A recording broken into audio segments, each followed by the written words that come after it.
السلام علیکم ورحمۃ اللہ وبرکاتہ۔ ناظرین، اللہ رب العزت نے قرآن مجید میں گزشتہ امتوں کے حالات کو بار بار بیان کیا ہے تاکہ ہم ان سے عبرت پکڑیں۔ آج کی اس ویڈیو میں ہم ذکر کریں گے حضرت ہود علیہ السلام اور قوم عاد کے بارے میں۔ یہ وہ قوم تھی جو اپنے وقت میں دنیا کی سب سے بڑی طاقت سمجھی جاتی تھی۔ وہ اپنے جسموں کی قوت پر ناز کرتے، پہاڑوں کو کاٹ کر محل بناتے اور کہتے تھے، یعنی ہم سے زیادہ طاقتور کون ہے؟ لیکن جب اللہ کا عذاب آیا تو ان کے یہ بڑے بڑے قلعے اور لمبے چوڑے جسم سب خاک کا ڈھیر بن گئے۔ قوم عاد کا اصل مسکن یمن اور عمان کے درمیان ایک رتیلا علاقہ احقاف تھا۔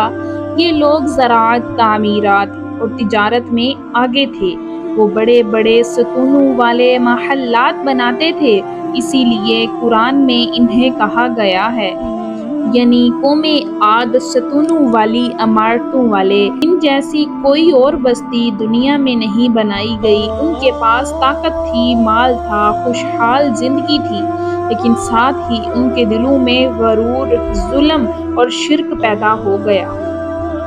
ابتدائی دور میں وہ لوگ نیک اور سیدھے راستے پر تھے، لیکن وقت گزرنے کے ساتھ وہ اپنے ہی ہاتھوں کے بنائے ہوئے بتوں کے سامنے جھکنے لگے۔ ان کا عقیدہ بن گیا کہ یہ بت انہیں بارش دیں گے، ان کی کھیتیاں اگائیں گے اور جنگوں میں مدد کریں گے۔ ظلم ان کی عادت بن گیا، کمزوروں کا مذاق اڑاتے، یتیموں کا حق کھا جاتے، طاقت کے بل پر دوسروں کو دباتے۔ اللہ نے اس گمراہ قوم کی ہدایت کے لیے حضرت ہود علیہ السلام کو نبی بنا کر بھیجا۔ آپ نے اپنی قوم کو پکارا، اے میری قوم، اللہ کی عبادت کرو، اس کے سوا تمہارا کوئی معبود نہیں۔ آپ نے ان سے کہا، اللہ سے معافی مانگو، ظلم اور غرور چھوڑ دو، زمین میں فساد نہ پھیلاؤ۔ آپ نے انہیں یاد دلایا، یہ محلات اور باغات ہمیشہ کے لیے نہیں، اصل طاقت اللہ کے پاس ہے۔ اگر تم نے اللہ کی نافرمانی کی تو یہ سب برباد ہو جائے گا۔ قوم نے کہا، ہود، تم بھی ہم جیسے ہی انسان ہو، اگر اللہ نے کچھ بھیجنا ہوتا تو فرشتہ بھیجتا، فرشتہ آتا۔ ہم سمجھتے ہیں تم پر ہمارے معبودوں کا برا اثر ہو گیا ہے۔ وہ اپنے بتوں پر فخر کرتے اور حضرت ہود علیہ السلام کا مذاق اڑاتے۔ کچھ لوگوں نے کہا، اگر تم سچے ہو تو ہم پر عذاب لے آؤ۔ یہ کفر اور ضد کی انتہا تھی۔ حضرت ہود علیہ السلام نے انہیں سمجھایا، اللہ سے توبہ کرو، وہ تمہیں بارش دے گا، تمہارے باغات لہلہا اٹھیں گے، تمہاری طاقت میں اضافہ کرے گا۔ لیکن وہ ہنستے اور کہتے، ہم پر تو خوشحالی ہے، تمہارے کہنے سے ہمیں کیا فرق پڑتا ہے۔ یہ رویہ اللہ کے غضب کو دعوت دینے والا تھا۔ اللہ نے سب سے پہلے ان پر بارش روک دی، قحط پڑ گیا، زمین خشک ہو گئی، کھیتیاں مرجھا گئیں۔ اس کے باوجود وہ اپنی ضد پر قائم رہے۔ پھر ایک دن انہوں نے آسمان پر کالے بادل دیکھے، وہ خوشی سے چلائے، یہ بادل ہیں، اب بارش آئے گی۔ لیکن حضرت ہود علیہ السلام نے فرمایا، یہ وہ بادل نہیں، یہ اللہ کا عذاب ہے جس سے تم جلدی مانگتے تھے۔